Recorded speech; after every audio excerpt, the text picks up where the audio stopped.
자, 지난 시간에 우리가 비즈니스 커뮤니케이션에 대해서 공부했죠. 비즈니스 커뮤니케이션을 공부하기 전에 기본적으로 우리가 커뮤니케이션한 게 뭐냐, 그건 여러분들이 다 알다시피 메시지가 전달자에서 피전달자로 전개되는 과정, 그건 교과서인 거죠. 근데 이제 그게 구체적으로 비즈니스란 상황, 컨텍스트에서 어떻게 되겠느냐, 그러려면은 비즈니스라는 게 뭐냐라는 것에 대한 이해도 좀 해야 되겠다. 그래서 비즈니스라는 데서 커뮤니케이션이 실질적으로 이루어질 때는 우리가 단순히 말을 하고 의사를 교환한다는 걸 떠나서 어떤 구체적인 성과에 연결이 되는 그런 과정이다. 그런 얘기를 했어요. 그래서 이제 거기에 대한 사례를 이제 몇 가지 가졌는데, 우리가 단순히 전달해서 논리적으로 당연히 메시지가 전달하면 100% 알아듣고 또 거기에 대한 답이 나오고 이런다는 가정이 성립하는데, 실생활에서 보면 많은 함정이 있다. 그 함정이 가령 결과와 근거와 방법이라는 어떤 구체적인 면에서 볼 때 함정들이 있다. 그랬죠? 예? 기억나요? 그래서 결과가 뚜렷하지 않다. 어떤 정확한 메시지의 목표가 뚜렷하지 않다 하는 거 하나 했고, 두 번째는 근거가 없이 주로 제목 가지고만 얘기한다. 동의어 반복한다. 그런 얘기를 했죠. 세 번째는 구체적인 방법이 나오지 않은 그런 커뮤니케이션은 큰 의미가 없다. 왜냐하면 진전이 없으니까. 그런 얘기를 했어요.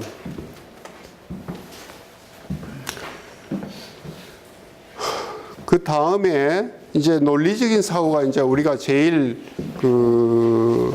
익숙한 커뮤니케이션의 건데, 내가 얘기할 때 이제 우리가 커뮤니케이션에서 단순히 기술, 커뮤니케이션의 기술을 배우는 시간이 아니라 커뮤니케이션 기술도 우리가 부지불식간에 보고 느끼고 익힐 때가 있겠지만은, 사실 커뮤니케이션은 기본적으로 사고, thinking, 생각하는 거에서 출발한다. 그런데 그 생각하는 거에서 출발하는 기본은 우리가 계속 배워왔고 익숙하지만은 논리적인 사고가 있다. 그래서 그 논리적인 사고에 대해서 우리가 좀 생각을 해봤습니다. 근데 그 논리적인 사고에서 우리가 아까 함정도 봤지만은 함정 외에 이런 논리적인 사고가 21세기 또 이렇게 과학 기술이 발달하고 굉장히 합리적이고 인간의 지능이 최고조에 달한 이 시점에 와서도 사회적으로나 세계적으로 굉장히 많은 문제가 있다. 여전히 풀리지 않은 문제가 있고 어떻게 보면 문제가 더 커졌다. 이런 얘기예요. 커졌다. 그런 얘기를 했습니다. 그래, 이제 이 그림 기억납니까? 여기서 우리 끝쳤죠? 얘기하고. 우리가 20세기 후반 그리고 21세기 지난 한 30년 넘게 의학기술 그리고 뇌과학 또 신경과학, 심리학 이런 등등 많은 과학기술의 발달로 인해서 인체의 신비에 대해서 많은 새로운 발견과 진전이 있었다. 그래서 그 결과 우리가 이 사고에 중추라는 뇌, 머릿속에 들어있는 뇌를 중심으로 해서 많은 새로운 사실을 알게 됐는데, 그걸 알게 되면서 느낀 게 뭐냐, 사람이라는 게 꼭 그렇게 논리적인 건 아니다. 정말 많은 새로운 그런 인간의 면들이 보인다, 그런 거예요.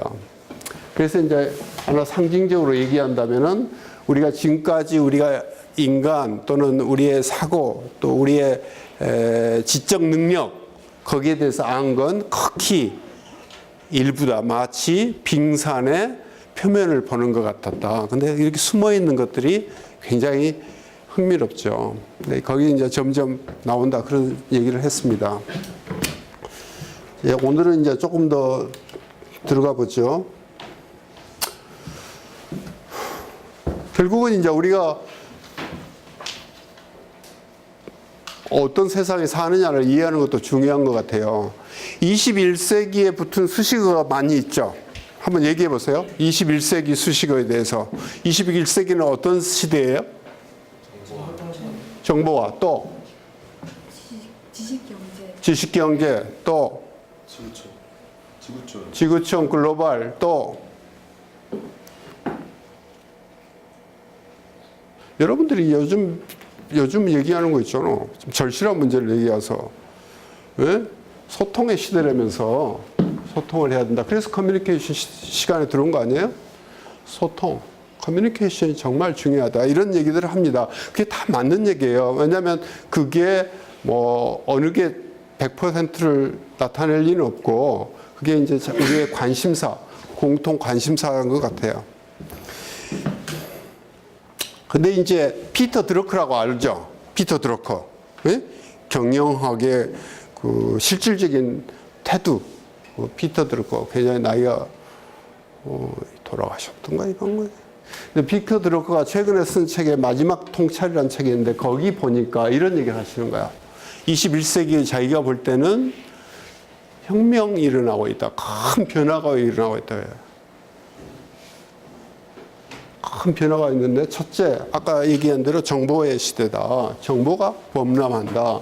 둘째, 총리 우리가 갖고 있던 그 지구촌, 지리적인 개념이 전반적으로 크게 변한다. 그래요. 그 지역, 디스턴스라는 게 의미가 없다. 세 번째, 우리가 그 갖고 있는 인구 통계, 데모그래픽스에 대한 기본 인식이 너무 달라진다 이거예요. 기본이. 이쪽으로 와요, 이쪽으로. 그 다음에 세 번째, 이제 고객들의 힘이 굉장히 커졌다. 그 다음에 그 회사의 그 바운더리 이런 게 거의 의미가 없어졌다. 이런 얘기를 하는 거예요. 이게 이제 구체적으로 무슨 얘기를 하는지 대강 여러분들이 느끼겠지만 한번 또 들여다 봅시다. 커뮤니케이션은 뭘 전하는 전달자가 피전달자한테 뭘 전한다고 그랬죠? 커뮤니케이션은? 응? 뭘 전한다고 그랬어? 메시지. 메시지는 뭐야? 전달하고자 하는 정보를. 그렇지. 정보지. 그러니까 지금 정보가 범람한다는 건 뭐냐면은 수많은 메시지들이 우리 주변에 돈다는 거예요. 전형적인 예가 뭐예요? 제일 많이 원하든 원하지 않듯 우리 주위에서 우리한테 다가오는 정보가 뭐죠?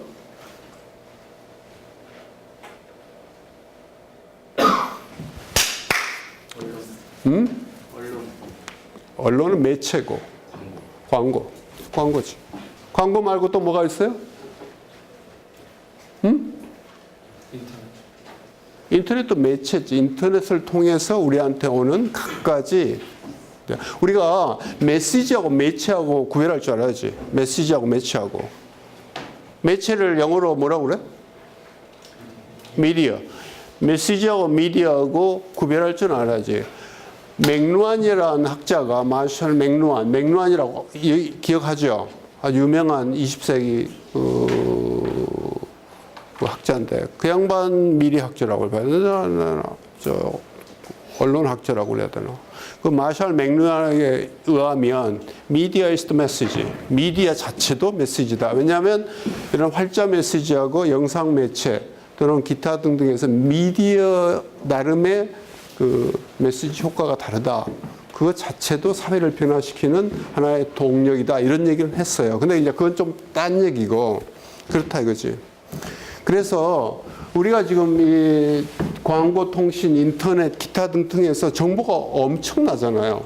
그러니까 여러분들이 신문 안 보는 게 나는 이해가 돼요. 왜냐하면은 신문 볼 시간이 어디 있어? 인터넷, 전화, 아이폰, 스마트폰, 그 다음에 뭐 음악, 할 거 없이 너무 텔레비전, 라디오, 뭐 유까지 무까지 할 것 없이 사방간대 정보투성이잖아요.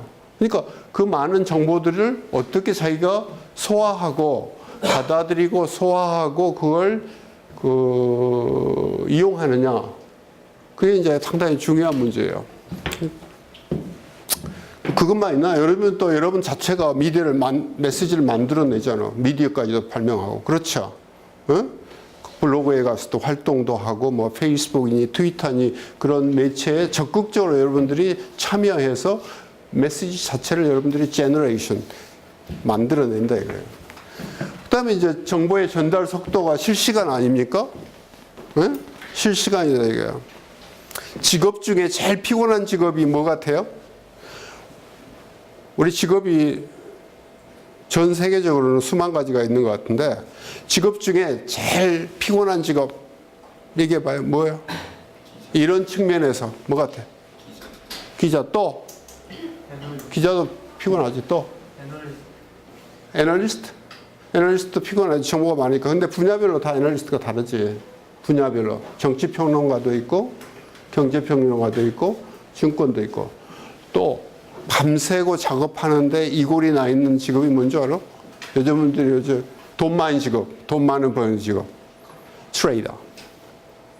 그러니까 코모디티 트레이더도 있지만은 뭐 외환, 포린 엑스체인지 트레이더, 증권, 스톡 트레이더. 그래가지고 각종 파생 상품 이런 거 금융 상품의 트레이더들이 있어요. 그거 굉장히 많거든요. 그 사람들이 잠을 못 자. 정상적으로. 왜냐? 실시간으로 전 세계적으로 동시다발적으로 많은 거래가 일어나고 또 그 많은 거래의 양태나 정보에 따라서 즉각적으로 자기한테 영향이 오기 때문에 밤새워 일을 하는 거예요. 돈을 그래서 많이 주는 거예요. 그래서 시장이라는 게 종래 우리가 갖고 있던 지리적인 어떤 그런 공간을 완전히 벗어나가지고 증권 시장이나 외환 시장이나 물자 시장, 커머디티 마켓 이런 게 전부 글로벌화 되어 있다. 글로벌화가 되어 있다는 건 다시 얘기해서 무슨 얘기냐? 시간 개념이 없다는 얘기예요. 글로벌화라는 건 공간 개념이 넓어졌다는 것 플러스 시간 개념이 없어졌다고 생각을 해야 된다고. 그렇지. 예? 여기서 일어난 일이 뉴욕에 일어난 일, 지난 밤에 그 전에 유럽에서 일어난 일 또는 1시간 간격으로 일본 도쿄에서 일어난 일, 북경에서 일어난 일하고 너무 밀접한 영향이 있고 관계가 있다 이거예요. 정보의 전달 매체는 여러분들이 뭐 다 알잖아요. 이거 뭐 수없이 많이 달라졌지. 그러니까 이제 더 이상 국내 매체, 국제 매체 이런 게 의미가 있어요? 의미가 별로 없지. 언어, 랭귀지가 어떤 거냐 그것만 문제가 되는 거지. 사실 문제가 없어요. 내가 정말 궁금한 게 하나 있는데 시간이 그러더라도 한번 물어보고 싶은 게 있어요. 학생 이쪽으로 왔으면 좋겠는데. 지난 시간에 안 나왔어요? 나왔었어요. 그러면 그 가에 앉지 말자고 그랬지. 이쪽으로 와요. 이쪽으로 쉬라고. 이쪽으로 쉬라고. 최근에 전통적인 매체 중에 텔레비전이 강하지.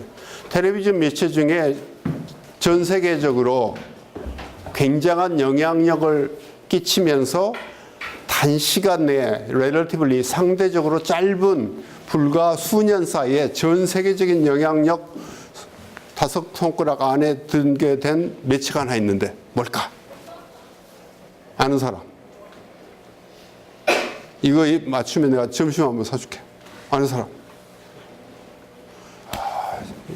글로벌 시대에 이러면 되나? 내가 힌트를 하나 줄게. 미들이스트. 또 하나.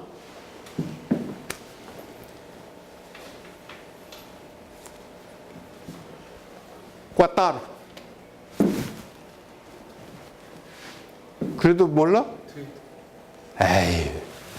텔레비전 매체인데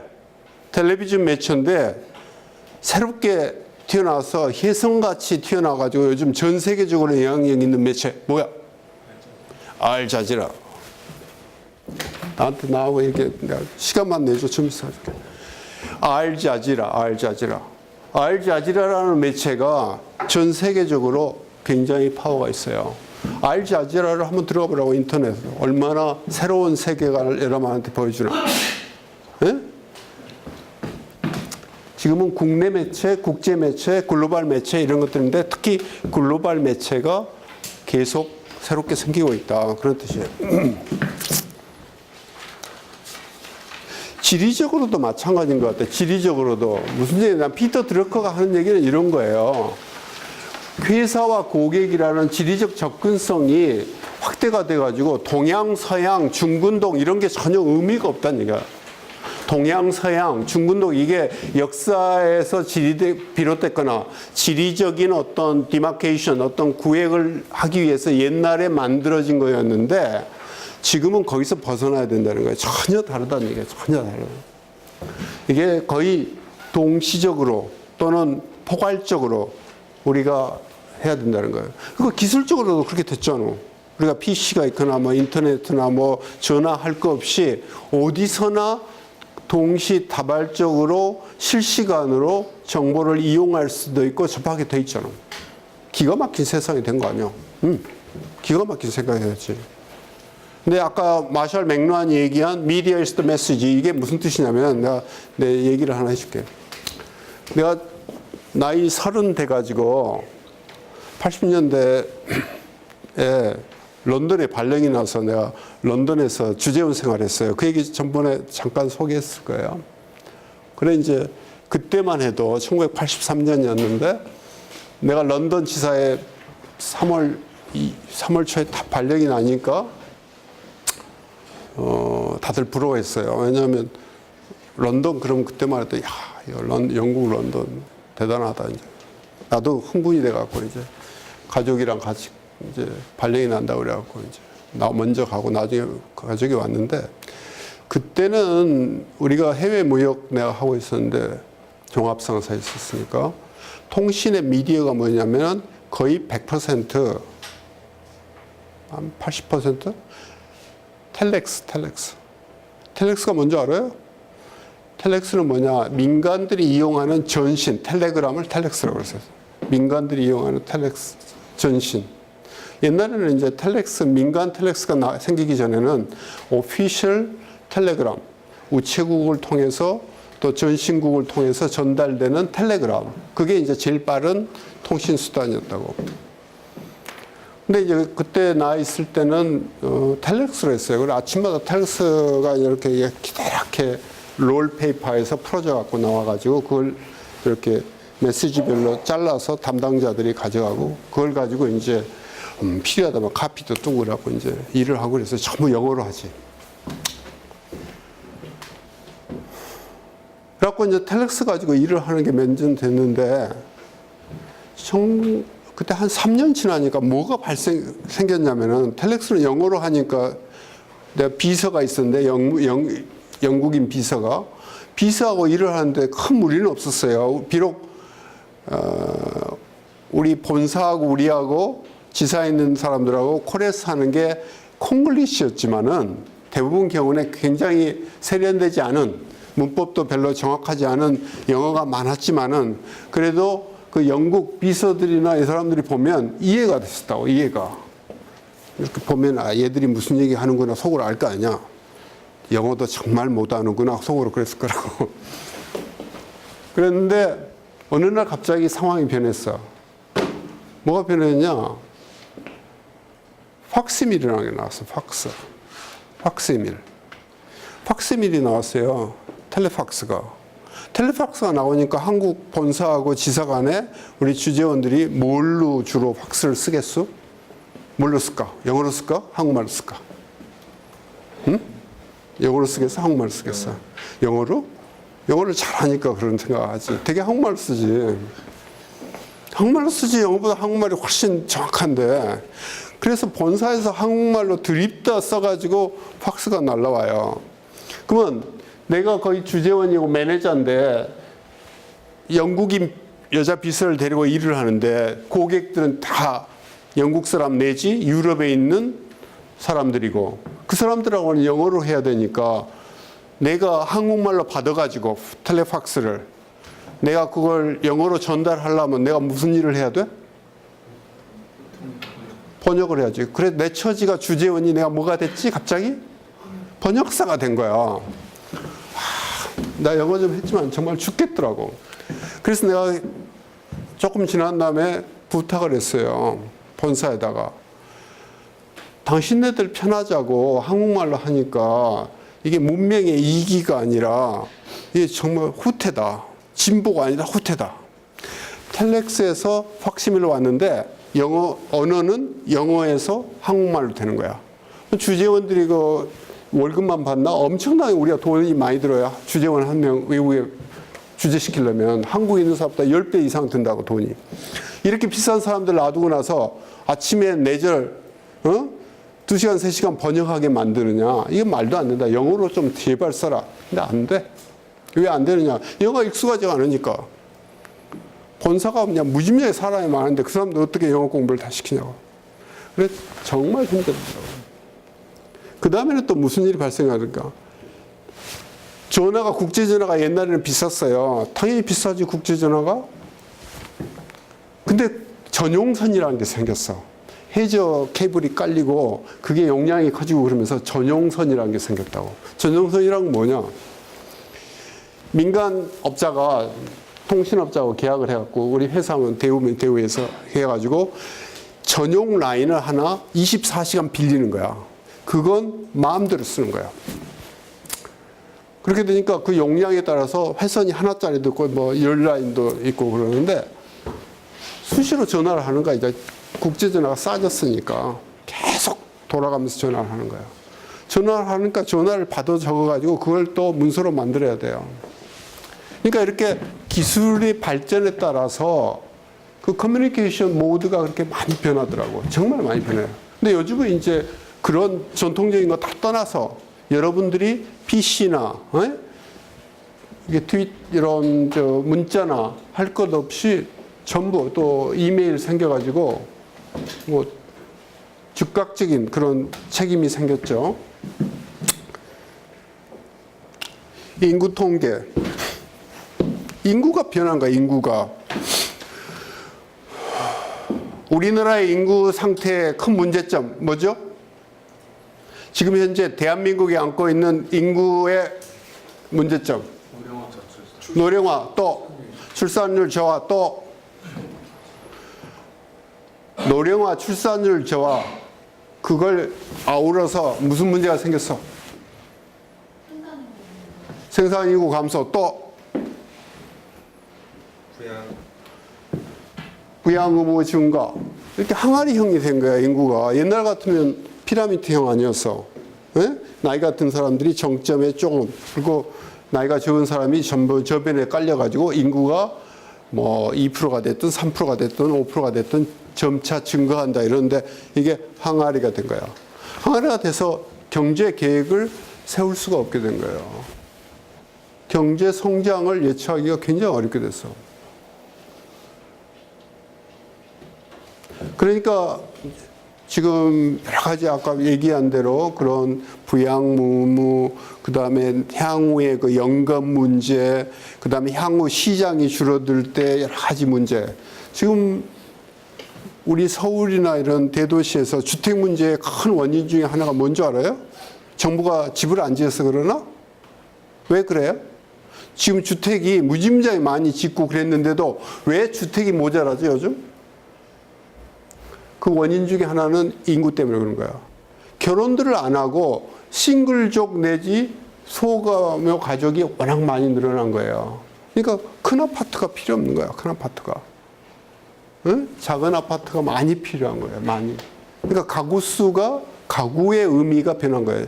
4인 1가족 또는 5인 1가구 이게 전부 바뀌어가지고 이제는 2인 내지 1인 1가구 시대가 돌아온 거예요. 그러니까 뭐 집이 부족한 거예요. 그 원인도 하나 크게 있어요. 그래서 이제 이런 여러 가지가 회사에도 영향을 줍니다. 요즘은 여성 인력이 정말 많이 늘어났고 종업원을 우리가 어떻게 대하느냐도 전혀 달라요. 종업원이라고 얘기하는 것도 이름을 바꿔야 될지 몰라. 종업원이 아니고 더 이상 월급을 주는 피고용자가 아니고 사람이 부족하면 어떻게 되겠어? 사람이 부족하니까 선별해서 오랫동안 같이 살아야지. 회사 입장에서 보면. 그럼 사용자가 종업원을 사용한다. 그런 개념으로 그게 버틸 수 있겠어요? 아마 앞으로 점점 힘들 거예요. 그럼 어떻게 될까? 앞으로는 파트너가 돼야 될 것 같아요. 파트너. 그러니까 듣기 좋아라고 파트너가 되자 이게 아니고 필요에 의해서 파트너가 돼야 되는 거예요. 필요에 의해서. 왜냐? 사람을 구하기가 힘들어질 테니까. 점점. 그거 이제 우리가 매슬로우의 욕구 5단계라는 게 있는데 전통적으로 기초적으로 우리가 먹고 마시고 자고 뭐 입고 하는 것만 해결하면 됐는데 요즘은 이제 여러분들 다 꿈이 크잖아. 자기 나름대로 하고 싶은 일을 있고 자아 실현해갖고 이렇게 이제 expectation 기대감이나 욕구는 많이 커졌어요. 그래서 시대적으로 이제 가치관이 많이 변했다 이거지. 그 이제 일하는 시간 이런 것도 변해가지고 하루 8시간 주 40시간 일한다는 게 아무 의미가 없어요. 점점 의미가 없어졌다 이거지. 재택근무라는 게 사실 보편화되는 시대가 곧 다가온다 이거죠.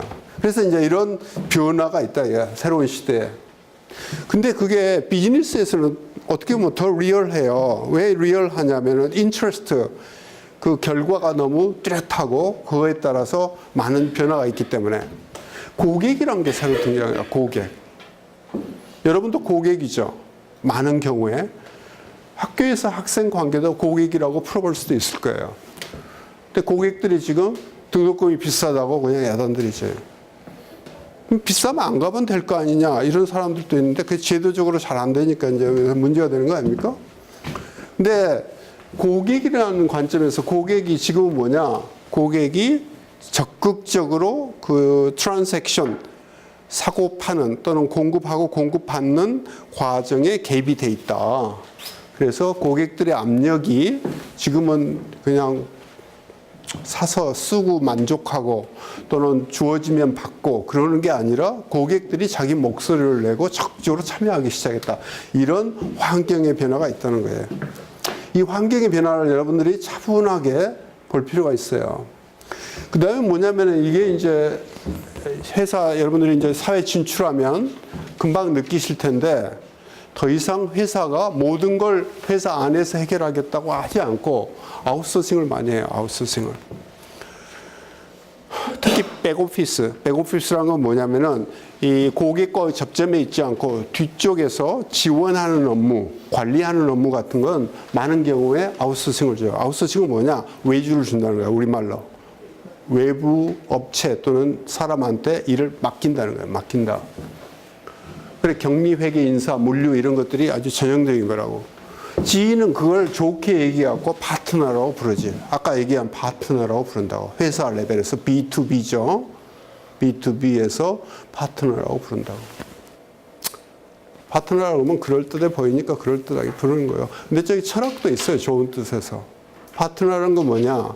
인생의 동반자란 뜻이니까 적어도 균형된 관계다 그렇죠. 균형된 관계다. 여러분들 결혼하면은 파트너를 어떤 사람을 원하는지 모르지만 뭐 외모도 중요하고 능력도 중요하고 재산이나 지위 뭐 이런 것도 중요하고 다 중요하겠죠. 근데 많은 사람들이 얘기를 하고 이제 그러는데 내 경험에 의하면 균형이 맞는 게 중요한 것 같아요. 균형이 맞는 게 서로 어울리는 게 우리말로는 어울린다는 거죠. 어울리는 게 참 중요한 것 같아요. 내가 지난 일요일 날 주례를 섰는데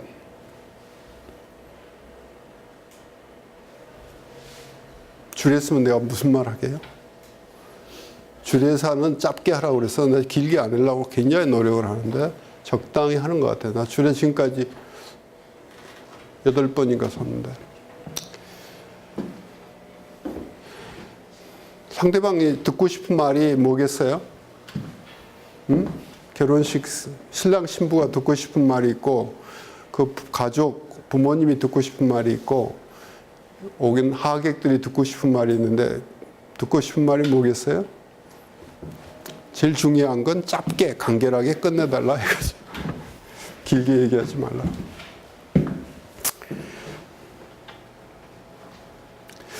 근데 이제 이걸 서밍업을 하면 나는 이 주제가 제일 중요한 것 같아. 패러다임이 변한다. 패러다임이 해체되고 있다. 그건 뭐냐면 과거의 기준과 다른 새로운 기준이 생기고 있다. 그런 거예요. 새로운 기준이 생기고 있다.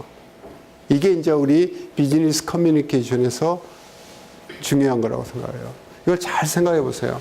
시간과 장소와 메시지 또 커뮤니케이션 자체가 변하고 있다는 거예요. 더 이상 종래 그걸 벗어나서 변하고 있다 이거예요.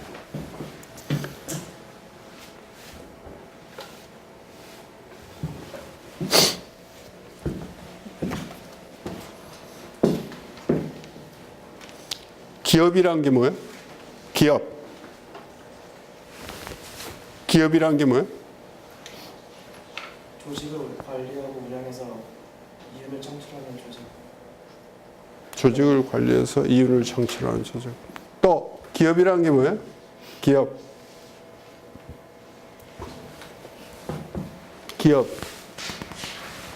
이거 보면 나오는데 기업. 뭐예요? 이거 기업. 안 배웠어? 생산 요소, 레이버, 캐피탈, 머티리얼, 테크놀로지 같은 자원을 투입해서 프로덕트나 서비스, 재화나 서비스로 만들어내는 조직 내지 활동. 이걸 기업이라고 한다. 이건 이제 다 아시는 거 아니에요? 그렇죠. 기업. 근데 여러분들이 기업이라는 것은 이게 민간 기업이니까 이거 학교나 병원이나 또는 공무원, 정부기관, 군대 이런 건 기업이 아니다라고 생각할 수 있어요. 비슷해요. 잘 생각해 보세요. 학교도 결국 똑같아요. 학교에서 여기서 나오는 프로덕트는 뭐예요? 이걸 학교라고 치면 대학이라고 그럽시다. 한양대학교. 이게 뭐예요? 인재. 네? 인재. 또 여기서 얘기하는 서비스는 뭐예요? 네? 여러분들의 지식, 능력 이런 거죠. 인재라는 건 뭐예요? 인재라는 건 쓸모 있는 사람이란 뜻이잖아요. 쓸모 있다는 것은 뭐 말 잘 듣고 잘생기고 이런 게 아니라 각 분야의 용도에 맞게 가치가 올라가는 그런 거 아니겠습니까? 그러니까 이제 같은 거라고 생각하면 되겠어요.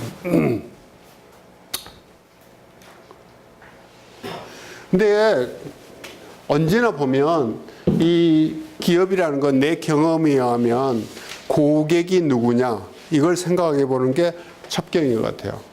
고객이 누구냐, 커스터머가 누구냐. 커스터머가 누구냐는 걸 우리 속담에 입장을 바꿔서 생각을 하나. 입장을 바꿔서. 내가 우리 직원들한테 자동차 판매 회사죠. 제가 하는 회사가 판매하는 회사인데 직원들한테 얘기하는 제일 금과 옥조 넘버 1. 당신이 차를 산다고 생각을 해봐라. 차를 팔겠다고 그러지 말고 당신이 차를 산다고 생각해봐라. 어떻게 하겠느냐. 그걸 알고 덤비면 효과적이다. 이런 얘기를 하는데 그게 잘 안 돼. 쉽지 않은 것 같아요. 왜냐하면 자꾸 자기 입장에서 생각하려는 게 우리 습성에 딱 들어가 있거든. 자기 입장에서만 생각하려는 게 있다고. 말은 남의 입장이 된다고 그러는데 그게 굉장히 힘들어요. 우리가 이제 요즘 얘기할 때 그 지구적 기업, 사회적 기업 이런 얘기 많이 하잖아요. 근데 이제 우리가 그건 이제 사회와 기업 간의 관계가 예전 같지 않게 이렇게 딱 단절됐거나 독립된 게 아니라 긴밀하게 서로 영향을 주고받고 거기에 따른 역할에 대한 많은 그 논의와 디베이트가 있다는 거예요. 디베이트가 있다. 왜? 나 부탁이 하나 있는데 우리 수업 시간에는 이 스마트폰 안 썼으면 좋겠는데. 응?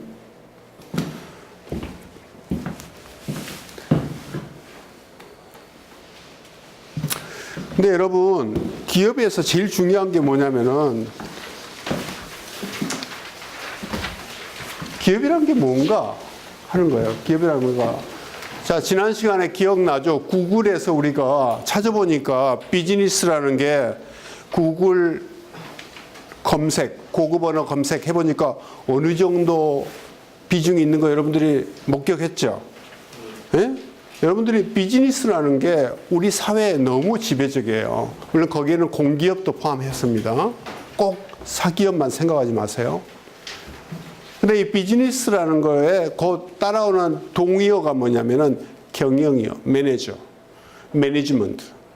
뭐 경영이란 경영학과 또는 상경계에 다니는 사람들만 관심 있고 또 공부해야 될 거냐? 전혀 그렇지 않아요. 예? 우리가 가정학과라고 옛날 가정대학 같은 게 있었어요. 주로 여자분들이, 여학생들이 다녔는데 요즘은 남학생들도 다니지. 근데 그 가정이랄 게 영어로 뭐라고 하냐면 홈 에코노믹스 그러지. 예, 홈 에코노믹스. 근데 그건 굉장히 뭐랄까 좀 착오가 있는 번역이지만은 의미도 있어요. 의미도 있다고. 뭐냐면 우리의 모든 그 사회생활에서 제대로 자원을 관리해서 산출하는 그런 활동을 경영이라고 그런다 이거지. 경영.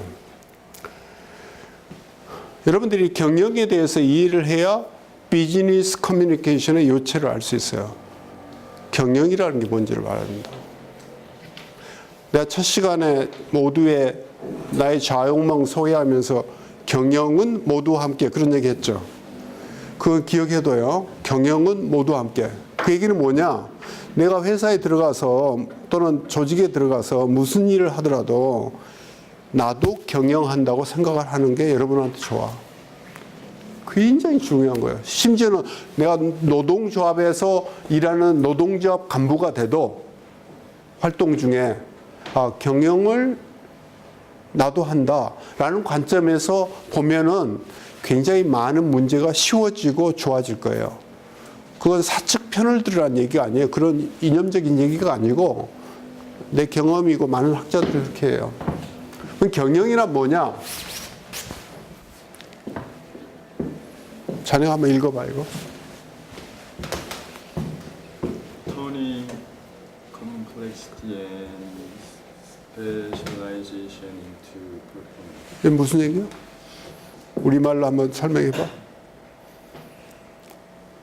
전환, 복합성, 그리고 특수성. 설명할 사람? 응?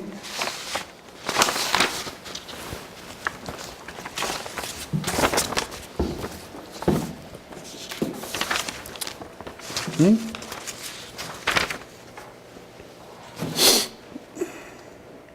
윤석준, 설명해봐. 뭘 의미하는지 자세히 모르겠는데 매뉴얼 매니지먼트 퍼포먼스에서 필요한 상황을 무슨 얘기냐면은 경영이라는 건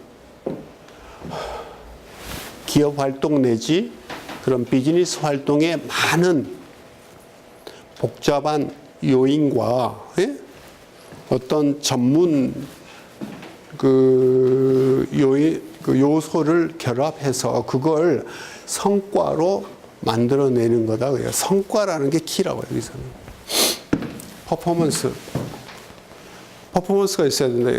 이게 키라고. 아까 앞에서 얘기했지만은 노동력, 기술, 자재 이런 걸 가지고 프로덕트와 서비스를 만들어낸다는 걸 달리 표현한 거예요. 달리 표현하는 거예요. 근데 내가 지난 시간에도 얘기했지만 비즈니스 커뮤니케이션에서 커뮤니케이션 요체가 뭐냐면은 우리가 그냥 만담하거나 사교적으로 떠들고 놀고 그러자고 커뮤니케이션 하자는 게 아니다 이거야. 비즈니스 사회에서 실생활에서 커뮤니케이션은 뭐냐? 퍼포먼스가 중요하다. 성과를 내야 된다. 성과. 퍼포먼스를 내야 된다. 퍼포먼스는 큰 거일 수도 있고 작은 거일 수도 있어요. 근데 퍼포먼스를 내야 된다. 퍼포먼스. 그 퍼포먼스는 꼭 물건을 만들고 서비스를 만들고 있겠지만 어떤 때는 팀워크, 분위기를 바꾸는 것도 퍼포먼스일 수 있어.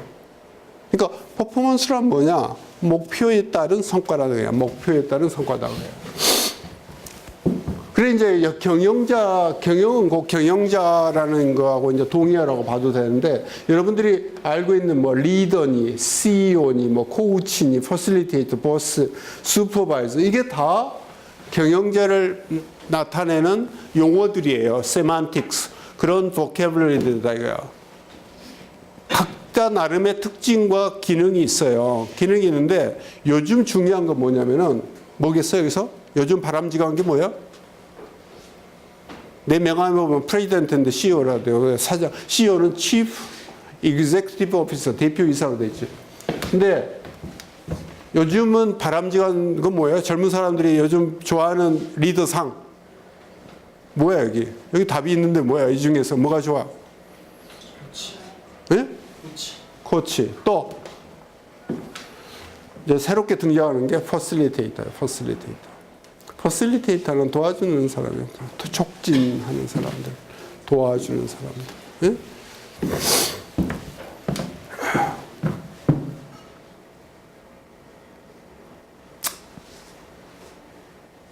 근데 이제 경영이나 비즈니스가 그렇게 어려운 일이냐?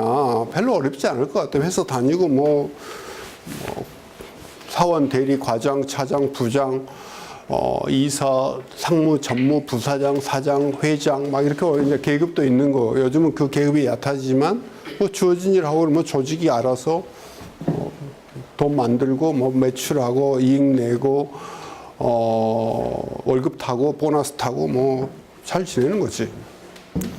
근데 왜 저렇게 요새 경영학이 유행하고 많은 사람들이 경영을 배우고 또 이 시간에 비즈니스 커뮤니케이션이라는 걸 우리가 생각하냐면 그게 그만큼 영향력이 있다는 거예요. 영향력이. 근데 이제 최근에 경영을 하는데 아까 이제 전 시간에 얘기한 걸 잘 생각해 보세요. 시대적인 변화를 내가 21세기의 변화를 몇 가지로 압축했죠. 그런 큰 시대적인 변화가 있다 보니까 uncertainty, 불확실성이 커졌다는 거예요. 환경이. 불확실성이 요즘은 커졌어. 불확실성이. 뭐가 어떻게 변할지 잘 모르는 거야. 옛날에는 우리나라 또 장기 계획, 5개년 계획 같은 걸 세워서 계획을 쉽게 만들어 갖고 할 수 있었는데 요즘은 5개년 계획 잘 안 세워요. 왜냐? 상황이 너무 급변하니까. 그래서 이제 uncertainty가 생겼다.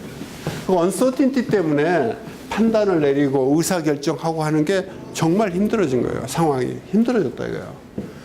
여러분들이 좋아하는 단어가 이노베이션 아니요. 여러분뿐만 아니라 온 사회가. 이노베이션. 이게 우리말로 하면 뭐지? 혁신하라. 혁신한다는 건 무슨 뜻이야? 혁신이라는 게 무슨 뜻이냐고. 크게 발전한다. 크게 발전한다? 이게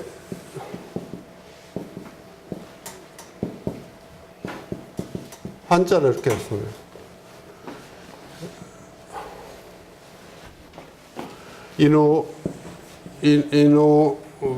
이노베이션 또는 이노베이트.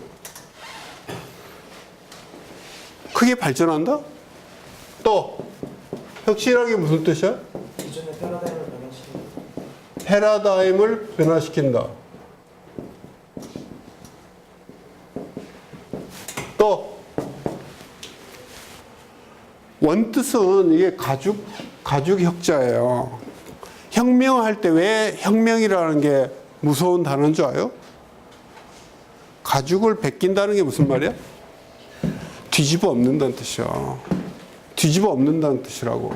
그러니까 혁명이라는 단어가 굉장히 무서운 단어야. 뒤집어 엎는다는 뜻이 있어요. 혁에. 바꿀 혁, 뭐 이럴지 모르겠는데 뒤집어 엎는다는 뜻이 적당히 바꾸는 게 아니라 적당히 바꾸는 게 아니라 뒤집어 엎는다는 거야. 뒤집어 엎어서 새롭게 만든다는 뜻이야. 혁신이란. 적당히 개선하는 게 아니고. 그러니까 이게 말은 쉬운데 어려운 거지. 굉장히 어려운 얘기야. 생각을 해보라고. 뒤집어 엎는다는 건데. 명은 좀 목숨명이야. 굉장히 어려운 단어야. 근데 무슨 얘기냐. 이노베이션 너무 쉽게 떠든다 이거지. 이노베이션. 근데 이노베이션을 한다는 게 이제 자, 혁신, 크게 바꾸자 이거야. 좋은 면에서 바꾸자는 뜻이지. 무슨 크게 바꾸는 게 언제나 좋나? 리스크가 있어, 리스크가. 크게 바꾸면 리스크가 있지. 위험이 있지, 크게 바꾸면. 위험을 안고서 크게 바꾸자는 건데, 위험을 안고서 크게 바꾸는 게 그렇게 꼭 좋은 거예요? 꼭 좋은 거 아니야. 혼란과 낭비가 굉장히 많을 수 있어요. 실패도 많고. 잘 생각해 봐요. 우리나라는 뭐가 좀 잘못돼서 진보, 보수 이 얘기하면서 이게 이념적으로 흘러가지고 보수란 뭘 바꾸기를 원하지 않는 사람 이렇게만 뭐 돼 있고 그게 또 뭐 우하고 이렇게 짬뽕이 나고 이상한데 꼭 그런 뜻은 아니에요. 보수란 진정한 가치를 제대로 지키면서 나간다 하는 편에서는 좋은 면도 있어요. 근데 그런 게 우리나라는 강조가 안 되고 이게 좀 너무 폴리티컬, 정치화돼 있지. 그 다음에 여러분들이 좋아하는 단어, value, 가치, 뭐 경제 발전 그런 게 있는데 실질적으로는 요즘 뭐 정체가 됐잖아. recession, 슬럼프가 왔잖아. 매니지먼트라는 게 우리가 논리적 사고에 의해서 이렇게 21세기에 많은 과학 기술의 진보가 있고 세계적으로 여러 가지 뭐 편리한 게 IT, 교통, 기타 등등에서 많아졌는데도 불구하고 왜 세상이 살기 힘드냐? 왜 이렇게 소란하고 경제가 예측하기 어렵게 어지럽고 정치도 이렇게 어렵냐? 근데 경제 면에서는 뭐라고 얘기를 하냐면은 경제학이라는 게 요즘 보니까 저런 불확실성 때문에 각종의 리스크 테이킹을 하고 이런 환경 하에서 결과적으로 보니까 변수가 너무 많아졌다. 그러니까 세상이 점점 살기 힘들어졌다. 그렇게 보셔도 돼요. 그러니까 요즘 경영은 정체적으로 하면 안 되고 동체적으로 해야 된다. 동태적으로 해야 된다. 딱 포뮬라가 주어져 가지고 어떤 공식에 의해서 하는 그런 행위가 아니다 이거예요. 그러면 이게 커뮤니케이션하고 무슨 관계가 있냐 도대체? 이거 읽어봐요. 커뮤니케이션하고 무슨 관계가 있냐? 왜 이 얘기를 이렇게 길게 하느냐? 내 경험에 의하면 나는 뭐 학자도 아니고 그렇잖아요. 근데 내 경험에 의하면 그리고 내가 좀 배운 거에 의하면은 우리 경영 과정에서 커뮤니케이션은 크게 세 가지예요. 크게 세 가지라고. 술자리에서 저녁 먹고 직원들하고 술 먹고 얘기하는 거 포함해서 세 가지라고. 하나는 뭐냐? 의사결정. 우리 여러분들이 사회 나가면 수많은 결정을 내려야 돼요. 또 요즘 현재도 여러분들이 많은 결정을 개인적으로 내리고 있어요. 의사결정, decision making이야. decision making. 그 활동이 크다 이거예요. 그게 커뮤니케이션이다. 나는 그렇게 보는 거예요. 말 잘하는 게 커뮤니케이션이 아니라 의사결정을 제대로 하는 게 커뮤니케이션이에요. 두 번째, 수많은 문제가 있어. 여러분들이 가면 문제에 부딪히는 게 하루에 작고 크고 해갖고 너무 많은 거야. 그러면은 문제를 해결하는 게 경영이고 커뮤니케이션이에요. 문제를 해결하는 게 커뮤니케이션이에요. 내가 그렇게 생각하는 거예요. 세 번째, 경쟁이 심해지고 요즘은 종래 가지고는 문제가 해결 안 되고 그러기 때문에 뭐냐? 새로운 가치 있는 새로운 생각을 해야 된다. 새로운. 그래서 창의적 사고를 해야 돼요. 창의적 사고. 이 세 가지가 여러분들이 사회에 나가거나 활동을 하게 되면 여러분한테 주어지는 책무이자 과제이자 도전이라고. 이 세 가지를 분명히 해야 돼요. 경영도 그렇고 커뮤니케이션도 그렇고. 첫째, 뭐? 외워봐, 다들. 첫째 뭐요?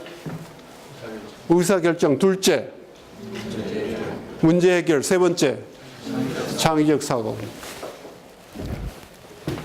그래서 이제 비즈니스 커뮤니케이션 시간에 여러분들이 여기 들어오면 어떻게 하면 말을 잘하고 어떻게 하면 표현을 잘하고 어떻게 하면 남하고 좀 더 친해지고 그런 걸 혹시 기대한 사람들이 꽤 있어요. 근데 그것도 중요하지. 하지만 내가 볼 때는 더 중요한 건 뭐냐? 우리가 주류, 그 주된 과제는 의사결정하고 문제 해결하고 창의적 사고를 하는데 우리가 커뮤니케이션을 잘해야 된다 이거예요. 커뮤니케이션이 또 이런 활동을 중심으로 커뮤니케이션이 이루어진다는 거예요.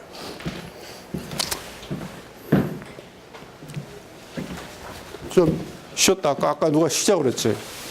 누가 쉬자고 그랬지?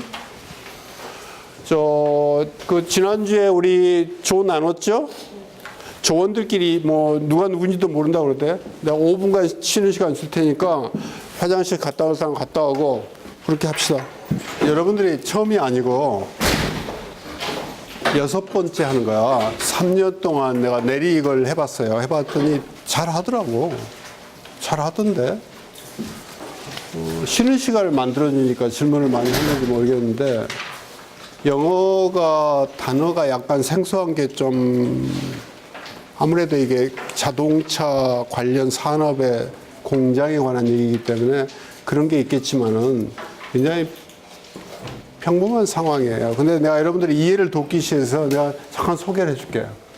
시츄에이션이 어떻게 돼 있냐면은 이 Can you analyze this problem이라는 게 뭐냐면은 무슨 어떤 공장에서 하는 얘기냐면은 자동차 산업에서 자동차는 기본적으로 조립 산업이 조립.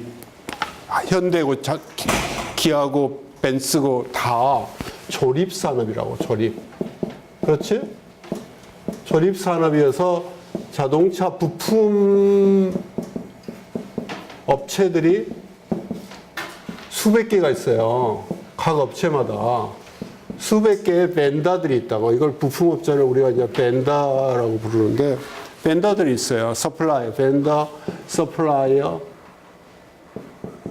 있다고. 여러분들 현대 기아 많이 들어갈 거 아니야? 근데 이 업체는 어떤 회사냐면은 쿼터 파넬이라는 만드는 거예요. 쿼터 패널. 이런 걸 만드는 거예요. 쿼터 파넬이란 뭐냐면은 프론트 파넬 리어 파넬 이런 것들이 기타 등등 뭐가 많은데 자동차가 어떻게 생겼다고 그랬더라. 바퀴가 이렇게 있고 이걸 뒤집어 씌운 게 여기에 박스를 이렇게 뒤집어 씌운 게 자동차 아니야. 근데 여기에 이제 조금 나와서 여기 엔진이 있고 여기 의자들이 이렇게 있고 사람들 여기 앉고 뒷좌석이 있고 이렇게 나간다고 보면 그렇지. 그 자동차에 이 오른쪽 이런 게 쿼터 파넬이라고 그래요. 여기 어깨 부위. 자동차를 이렇게 보면 이 바퀴를 휠하우싱이라고 해서 바퀴 둘러싼 그쪽에 전부 이렇게 보디 파트들이 있다고. 그런 걸 이렇게 갖다가 용접 시켜가지고 자동차의 껍데기를 만들어내는 거야. 여기 백 파넬도 있어요. 여기 뒤에도 그렇게 돼 있고. 그 다음에 지붕도 또 따로 만들고 그래요. 그래서 이제 자동차의 벤더 중에서 엔진이나 미션, 타이어, 전기, 제너레이터, 기타 등등 이렇게 여러 가지 부품이 있는데 그 중에서 이 자동차 표면, body, 자동차 자체 파트를 만드는 공장이야. 그것까지 이해가 돼요? 오케이? 그래서 이제 in a plant making quarter panels and other parts for one of the big three auto companies. 미국의 빅 3가 있지. GM, 포드, 크라이슬러. 그 만드는 공장에서 the plant manager and the three key subordinates are trying to find out. 뭔가 공장장하고 3명의 매니저들이 무슨 문제를 안고 고민하고 있어.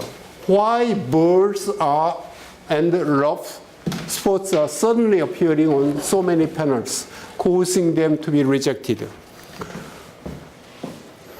품질 관리가 굉장히 요즘은 강해져가지고 좀 문제가 있으면은 이걸 다음 공정으로 넘기지 않아요. 그러니까 자동차 공정으로 안 보낸다고. 그래서 이제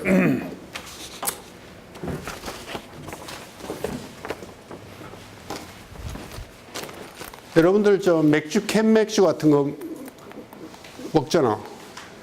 캔 맥주도 마시고 그 다음에 저 음료 사이다니 뭐 판타니 이런 거 먹으면은 요즘은 캔이 이렇게 생겼지? 근데 여기 용접 부위가 몇 개짜리야? 그런 거 관찰해 봤어? 캔을 만들 때 스틸 파츠 철판 몇 조각으로 이 캔을 만드나? 어? 어떻게 두 개가 돼? 상판이랑 나머지가 통짜로 알고 있어요. 그렇지? 엄밀하게 얘기하면 세 개지. 그 뚜껑 있는 데가 조금 다르니까. 하지만은 두 개가 대강 맞아. 무슨 얘기냐면 이 뚜껑하고 이 밑에는 옛날에는 이게 여기가 용접이 돼 있었는데 요즘은 여기가 용접이 안 돼 있어요. 요즘 유심히 봐봐. 용접이 안 돼 있다고. 그래 놓고 이걸 딥 드로잉이라고 그래. 이렇게 프레스로 밟아가지고 이게 한 판이 이렇게 늘어뜨린 거야. 무슨 얘기냐면은 철판이 이렇게 포항제철에서 철판이 어떻게 나오냐면은 이게 코일드 폼으로 나와요. 이렇게 똘똘 말려갖고 나와. 예? 똘똘 말려가지고. 그 똘똘 말려온 걸 이제 기차나 트럭에 싣고 이런 공장으로 오면 거기서 이게 이렇게 지나가면 거기서 슬리팅 커팅 머신에서 정확한 길이로 커팅을 해줘 이렇게.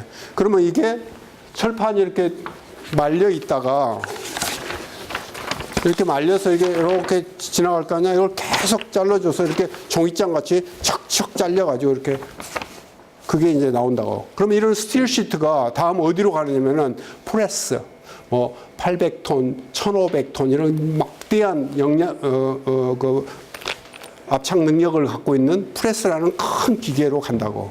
이렇게 지나가잖아. 그러면 이렇게 딱 도착하면은 다이 몰드 위에 이게 딱 멈추면 위에서 척 그러면서 큰 그 프레스가 내려와서 이걸 탕탕 찍는다고. 그렇게 되면 어떻게 되느냐? 이게 모양을 만드는 거야 이렇게. 예? 그 주어진 몰드에 따라서 모양을 만드는데 아주 심한 건 이 정도까지 된다고. 딥 드로잉 이러는 거야. 이렇게 컵이 생긴다고 여기에서. 어떻게 그게 가능하냐? 요즘은 이제 철판의 일라스티시티, 신축성이 굉장히 강해져 갖고 그게 가능해요. 근데 이제 그런 걸 하는 거야 여기서. 그래갖고 그 자동차를 둘러싼 그런 파츠를 만드는 공장이다 이거야. 근데 거기에 갑자기 어느 날 벌스 그게 그냥 거기에 우둘투둘한 게 생기고 그 다음에 스포츠 거기에 이렇게 자국들이 발생을 해서 그게 리젝트 통과가 안 되고 자꾸 반품이 일어나는 거야. They strongly suspect deliberate sabotage by the operators on the production lines. 근데 의심 중에 하나가 이 일부 직원들이 사보타지하는 것 같다라고 생각하는 거야. Who are reported to be angry over the suspension of worker Joe Valenti by a hot-headed supervisor. 무슨 얘기냐면 어떤 사람이 하나가 해고됐어. 그것 때문에 이제 노사 갈등이 일어난 거야. 오케이? 그래서 그래서 사보타지 때문에 갑자기 품질 불량들이 많아진다. 이렇게 한 거야. Who accused him of drinking on the job. 그 사람이 아마 작업 중에 술을 마신 걸로 의심을 받나 봐. The shop steward threatens to call a strike if the supervisor is not reprimanded for his arbitrary action, and also if Valenti is not reinstated. 그 감독, 그 사람을 해고한 그 감독을 징계하고 그 해고된 사람을 다시 복직 안 시키면 스트라이크를 하겠다고 조장이 나타난 거야. 그 노동자 거기에 우두머리가 주장을 하기 시작한. 그러니까 문제가 심각하지. 갑자기 그냥 공장이 막 대치 국면이 일어난 거예요. 노사 문제가 생겼어. The plant manager collects as many facts as possible, meeting with his key subordinates, and then adjourns the meeting until the next morning. 그래갖고 이제 공장장이 문제가 발생했으니까 큰일 났다 싶어서 세 사람의 그 매니저들을 불러다가 여러 가지 상황을 종합해 본 게 이거야. 이게 그런 내용이야. 그래 놓고 너무 골치가 아프니까 무슨 결정을 해야 될지 모르겠으니까 다음 날까지 결정을 미룬 거야. In the meanwhile, he hopes he can decide what to do. 그래서 다음날 아침에는 자기가 뭔가 결정을 내려야 되는 거야. 예? He sees two alternatives. 두 가지 안을 갖고 있어, 지금. 그 지금의 정보를 가지고. First one, back up the supervisor and risk strike. 그 술 먹고 근무 중에 술 먹었다니까 해고한 거 잘 됐다. 너는 기후를 위해서 잘했다. 그래서 그 감독관을 서포트 해가지고 비록 스트라이크가 일어나더라도 할 수 없다. 스트라이크의 위험을 감수하겠다라는 안이 하나 있어. Might be stopped by injunction. injunction이란 뭐냐면 노조에서 스트라이크를 하기 전에 스트라이크를 할 수 없게 법원 같은데 또는 노동위원회에 신청하는 거야. 가처분 같은 거야. 스트라이크 중지 가처분 같은 거 injunction이고. Or avoid strike by undercutting the supervisor.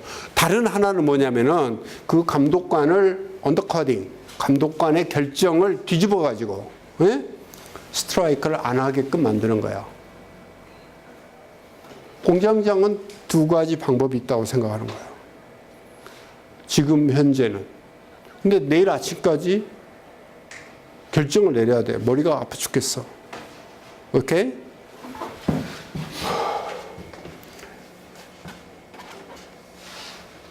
reinstating volunteer. 그리고 그 해고된 사람 다시 복직시키고 and asking the workers on the line to cooperate in eliminating the sexual rejects. 그리고 종업원들한테 야 이제 volunteer 새로 복직시켰으니까 제발 문제 일으키지 말고 우리 회사 일이니까 잘 협조해서 좋은 성과 이루자. 그래갖고 품질 잘 나오게 빨리빨리 일 잘 해라 하고 하겠다는 거야. 그 두 가지 길이 있는 거야. 여러분들이 공장장이라면 어떻게 하겠어? 그걸 한번 읽어보고 생각을 해보는 뜻이야. 여러분이 공장장이라면 어떻게 하겠네. The plant manager hopes that he can find another better alternative. 이 두 가지 다 마음에 안 드는지 공장장이 이것 할까 저걸 할까 또 다른 방법은 없을까라고 생각해 보는 거야. 다른 더 좋은 방법은 없을까? 왜냐하면 이걸 하나 저걸 하나 문제가 있거든. 첫째는 무슨 문제가 있어? 스트라이크가 나면 큰일 나지. 생산이 조절되고 뭐 노사 문제면 복잡하잖아. 미국도 복잡해. 오래 가고. 희생자들이 많이 생기고. 두 번째. 근데 또 감독관 너 잘못했어. 그 사람 왜 해고시켰어? 그렇게 하는 거 아니야. 그리고 그 복직시키고 야, 다 좋은 게 좋으니까 앞으로 잘 좀 해달라 부탁한다. 그러고 노동자들한테 유화적으로 해서 그냥 회사를 진행하게 만드는 거야. 스트라이크를 안 일어나게. 그럼 문제가, 무슨 문제가 발생하지? 무슨 문제가 발생해?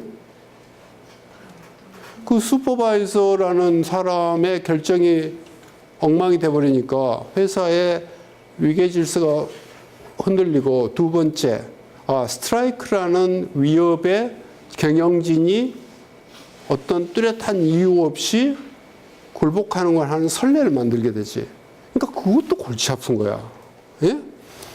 그러니까 이 사람이 hopes, 이 사람의 희망은 뭐냐? He can find another better alternative. 다른 묘한이 없을까 하고 이제 고민하고 있는 거야. 이게 이제 의사 결정과 문제 해결과 창의적 사고가 필요하다는 뜻이야. 응? 근데 창의적 사고는 갑자기 사과나무 아래에서 그냥 명상하면 어느 날 떠오르나? 그러지 않지. 여러분들이 교재를 잘 읽어보면 거기에 단서가 있어. 이런 단서가 있구나. 그렇다면 이런 생각을 해볼 수도 있겠구나. 그런 걸 잘 읽어보고 조별로 발표를 하라는 거야. 오케이? 알았어? 알았지? 딴 때는 이런 거 질문 안 하던데. 그 다음에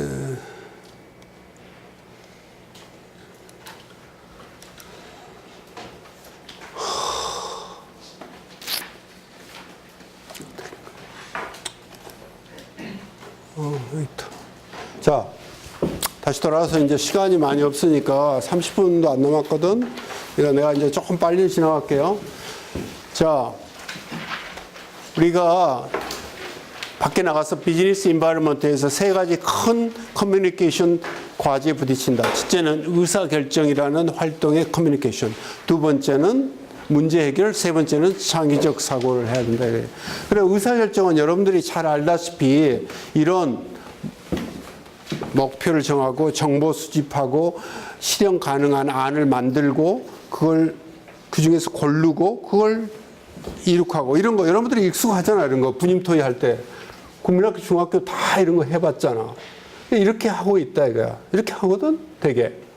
이렇게 하는데 의사결정에 문제가 있는 거야.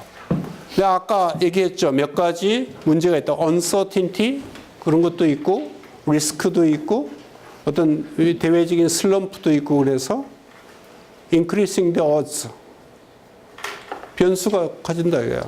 일종의 이게 그냥 복권 하듯이 확률 게임이 돼버렸어요. 그래서 의사결정이 요새 이 uncertainty에서 보니까 불완전한 정보와 변수들에 기반한 자원의 배정이라고 보여진다 그래요. 우리가 굉장히 합리적인 결정을 한다고 얘기를 하는데 보면은 불합리하다 이거야. 맹목, blindness, 맹목에 가까운 선택하는 거야. 어드가 늘어나는데 거기서 그냥 디시전을 하는 거야. 그래서 팩트하고 가정하고 주장을 구별하라고 그랬죠. 여러분 이거 Can you analyze this problem? 에서도 이걸 구별할 줄 알아야 돼. 팩트가 뭐냐? assumption이 뭐냐? assertion이 뭐냐? 그걸 잘 구별할 줄 알아야 돼. 우리는 그걸 많이 혼동하거든. 이게 굉장히 중요해요. 매일매일. 자, 문제. 읽어봐, 이거. 읽어봐. 1990년에서 2000년 사이 미국에서 일어난 사망의 원인을 나열했다. 사망자를 가장 많이 냈다고 생각되는 원인부터 순서를 매겨라. 자동차 사고. 다 매겨봐, 다. 매겨보라고. 거기 있잖아. 매겨봐, 빨리.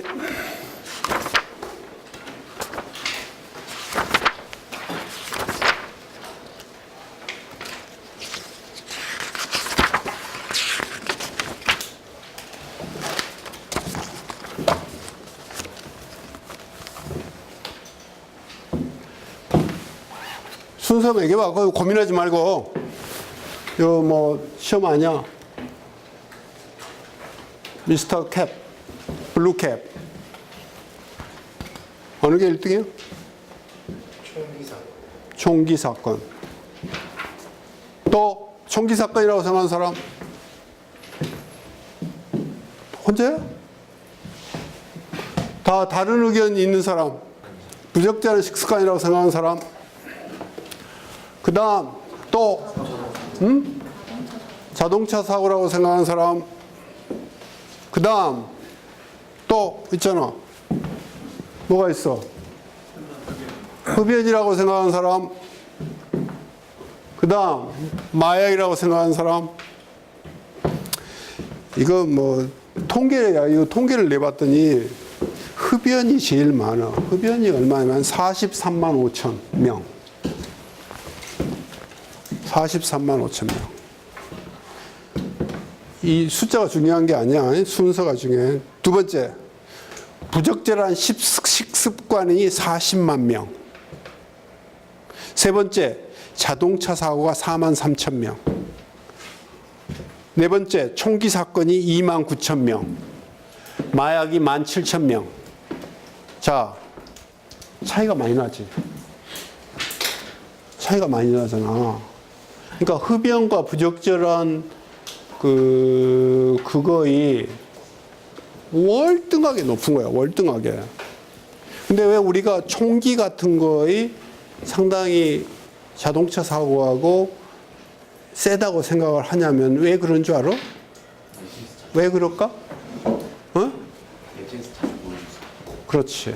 매체에서 잘 보여주고 영화 같은 데 보여주고 우리가 그런데 편향이 돼 있는 거야. 편향. 프리오큐파이드가 돼 있는 거야. 응? 쇠뇌가 일부 돼 있는 거야. 그렇기 때문에 그 정도의 크게 있다고 생각을 안 하는 거야.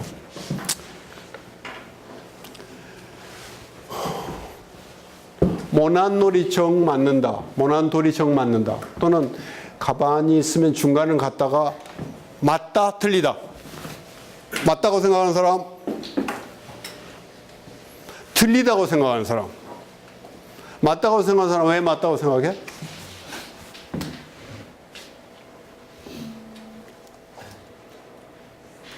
정이라는 게 뭔지 알지?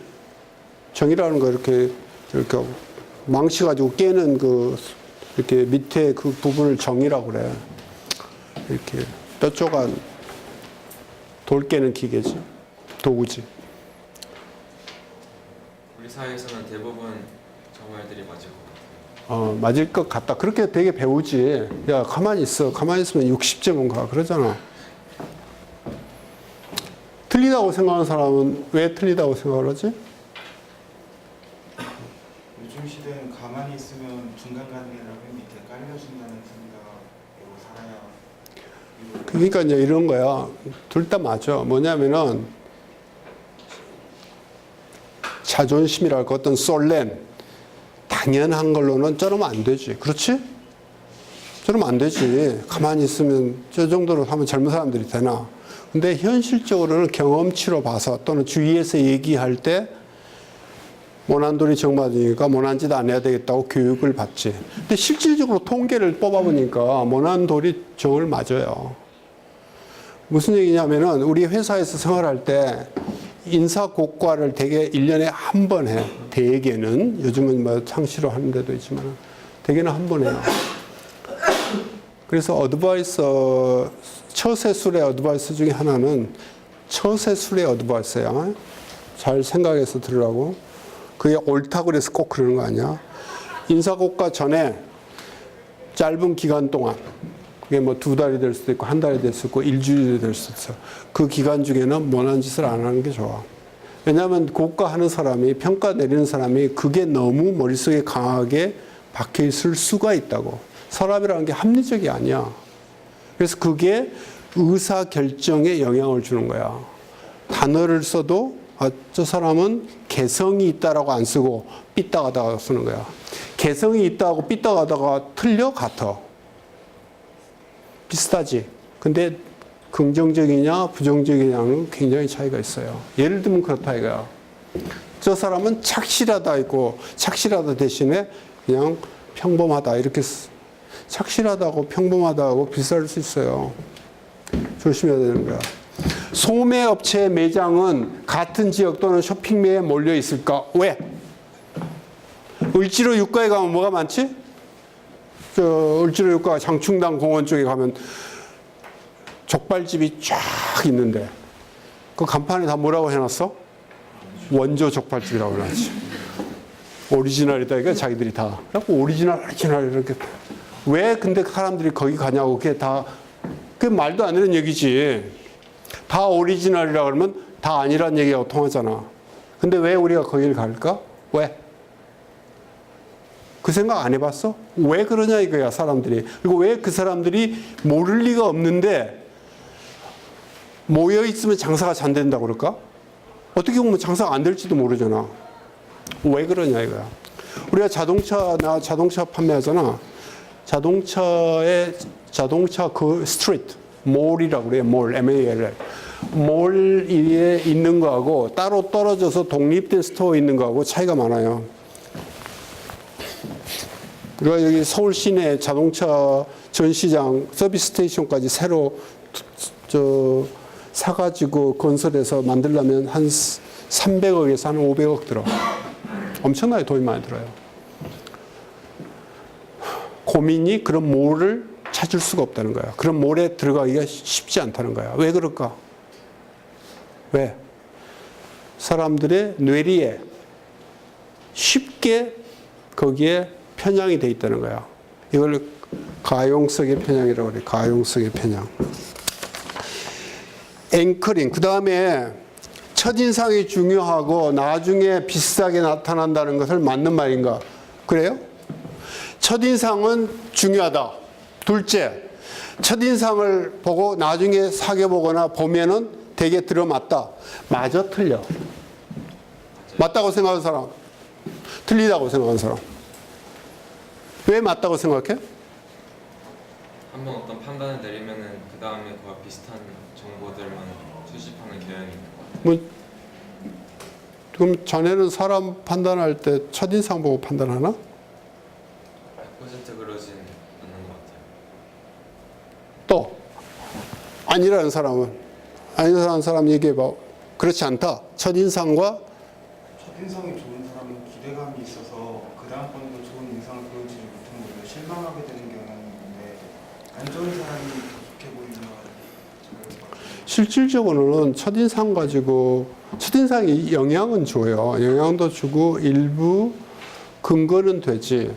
근거는 되지만 통계적으로 보면 첫인상이 꼭 들어맞지는 않아요. 근데 왜 저게 중요하냐? 사람들이 첫인상이 갖는 효과가 있는 거야. 우리 판단에 앵커링 효과가 있는 거야. 딱 걷다가 우리의 어떤 가치가 딱 붙어지는 거야. 그래서 예를 들면 왜 우리가 외모를 중시하려고 그러냐면은 왜 요즘 우리 사회에서는 외모에 대한 경향이 너무 강하지. 성형외과가 그냥 난리잖아. 근데 왜냐하면 우리의 미적 기준이 어떤 서구화된 또는 거기에 딱 앵커링이 돼 있는 거야. 그래서 그게 일단 딱 박히면 거기서 멀어지기가 굉장히 어려워요. 그게 이제 심리학적으로 요즘 증명이 된 거라 이거야. 그 얘기는 뭐냐? 그게 맞다는 얘기가 아니라고. 현상으로서 그런 현상이 있고 실질적으로는 그럼 곤란하지. 실질적으로 보면 사람은 사귀어봐야 되잖아. 사람은 일은 시켜봐야 돼. 내 경험으로도. 일을 시켜봐야 돼요. 물론 어떤 특수한 일이나 특수한 포지션, 자리에는 거기에 어울리는 첫인상이 있지. 예? 그리고 첫인상이 영향을 준다는 걸 의식을 하되 그것만 가지고 디시전을 매기면 안 돼. 큰일 나. 이 얘기를 왜 하냐면은 우리가 의사결정을 할 때 딱 맞는 결정만 하는 게 아니라 많은 불확실한 결정을 하고 있다는 걸 얘기하는 거예요. 하고 있다.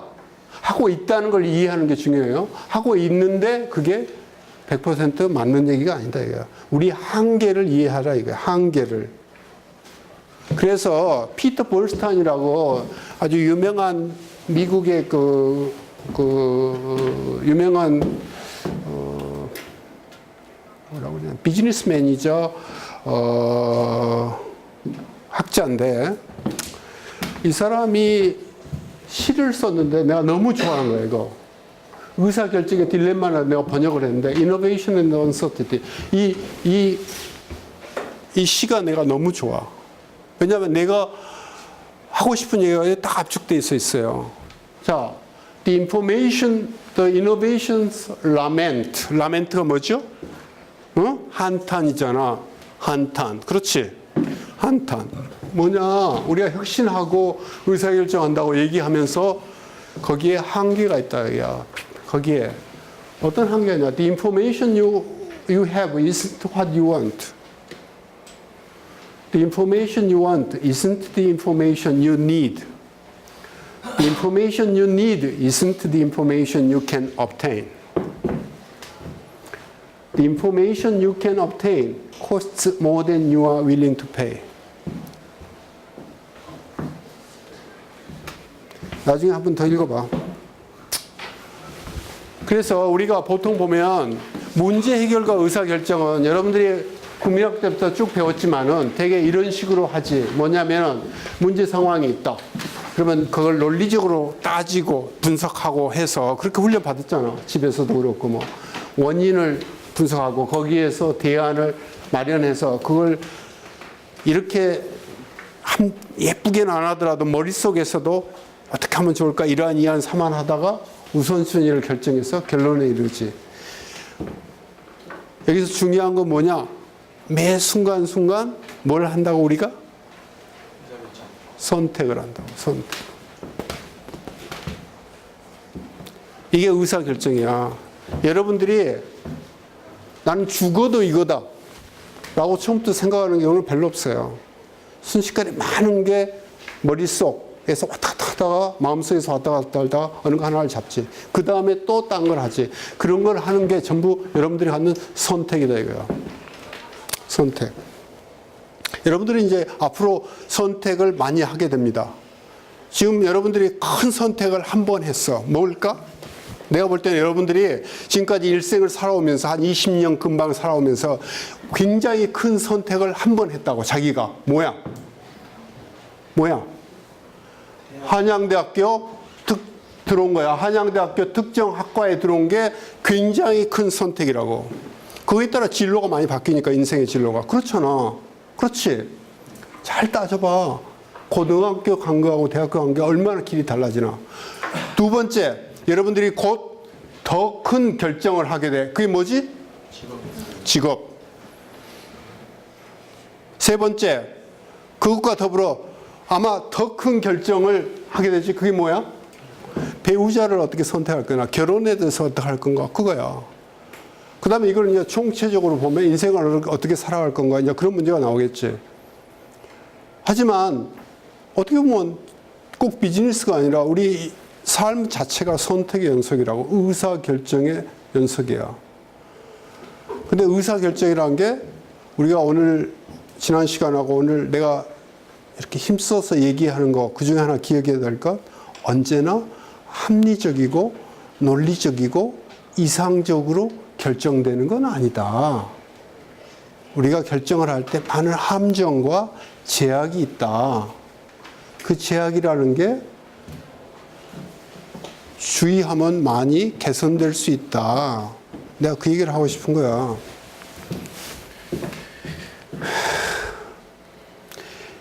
내가 이제 시간이 있으면 이거 하려고 했는데 이번에는 카메라 때문에 도저히 못하겠어. 이 스와트 분석이라는 건데 나중에 기회가 되면 이런 것도 한다는 거 한번 보세요.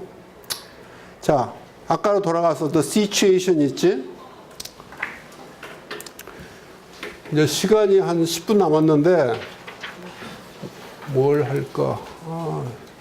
오늘 나눠준 이 인물 있죠? 교재. 그걸 잠깐만 보고 지나가지. 다음 시간에는 처음부터 끝까지 발표만 하는 거예요. 처음부터 끝까지.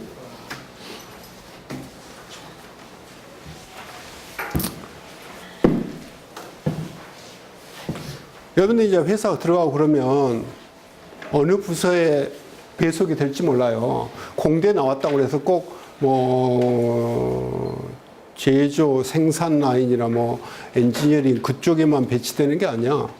아주 많은 변화가 있을 수 있고, 특히 문과 쪽은 이렇게 어디 가서 일을 하게 될지 몰라요.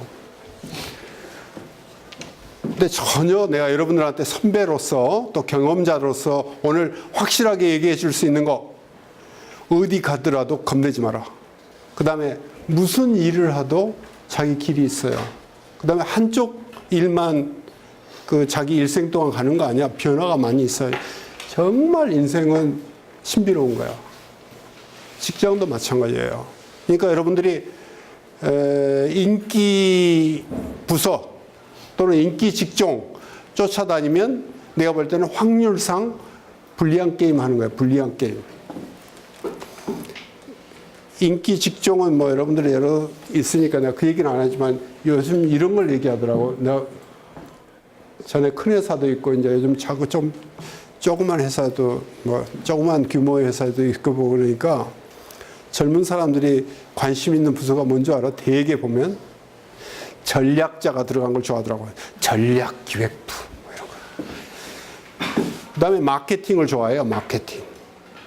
마케팅이 뭔지도 모르면서 마케팅 좋아해요. 그다음에 직업 중에는 특히 여학생들이 그러는데 뭐 광고회사, 홍보회사 이런 거 좋아하더라고. 크리에이티브 하되나? 거기서 일하면 멋있고. 요즘은 공장이 잘 안 가려고 그러지, 전반적으로. 근데 여러분들이 이제 일단 사회 나가면 어떤 일이라도, 어느 분야에서라도 일을 잘한다는 게 중요해요. 그러면은 그 다음에는 여러분들이 다음 이렇게 게이트, 문이 술술술 열려요. 그러니까 어느 분야에 가더라도 잘해야 되고 꼭 인기 있는 부서 쫓아다니고 그러는 건 꼭 좋은 건 아니다. 그런 얘기예요. 자, 부서가 있어. 정보부서, 마케팅부서, 회계부서, 법무팀, 생산부서, 책임임원 이런 게 있는데 뭐 임원은 여러분들이 아니라고 치고 비서실이라고 그러자고. 비서실. 비서실에도 가끔 가니까. 정보는 힘이라고 그럴 때 여기서 제일 힘 있는 부서가 어디야? 응? 정보부서. 또? 응? 회계. 각자의 정보가 있어요. 각자의 정보가. 그렇지. 주제에 따라서 각자의 정보들이 있다고. 분야에 따라서. 정보가 힘이라는 건 어떤 특정 부서에서 정보를 100% 갖고 있는 게 아니라 어떤 주요 의사결정의 핵심 정보를 어디서 주로 갖고 있느냐가 첫째. 두 번째, 의사결정 과정에서 어떻게 참여하느냐. 그게 이제 중요하게 되지. 그래서 이제 커뮤니케이션이라는 게 결과적으로 이런 의사결정 과정에서 주체로서의 생각이 있을 수 있고 객체가 될 수 있다고. 내가 대상이 될 수 있어요. 예? 의사결정을 딴 데서 하고 우리한테 영향을 받을 수도 있다고. 그럴 때 생각하는 게 또 달라질 수 있지.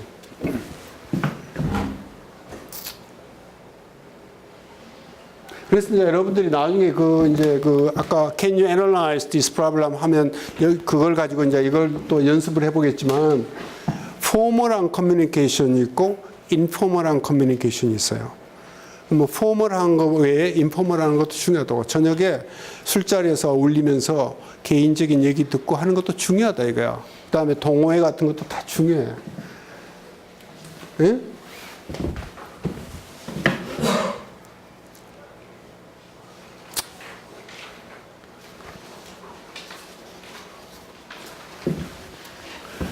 그 다음에 이제 우리가 주로 얘기하는 마케팅 커뮤니케이션 이런 거 있는데 이건 다음 시간에 하자고. 마지막 시간에. 예? 마지막 시간에 하고 5분 남았어. 5분.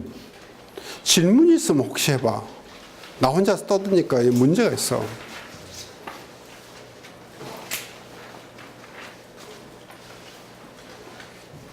다음 시간은 처음부터 끝까지 발표하는 시간이고 둘째 1시간 더 있잖아요. 예? 마지막 날 2시간 있는데 그때 이제 뭐 마지막 날 또 2시간 동안 우리 시간을 갖겠지만 혹시 뭐 질문이 있거나 뭐 그런 거 있으면 얘기해 보세요. 없나? 무색하잖아 내가. 무색하잖아.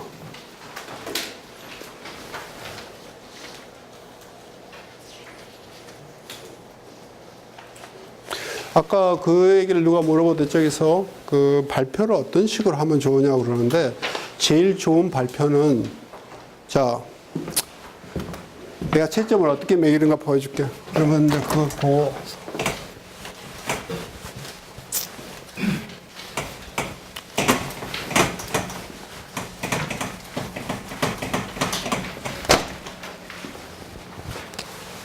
프레젠테이션 하는 거예요.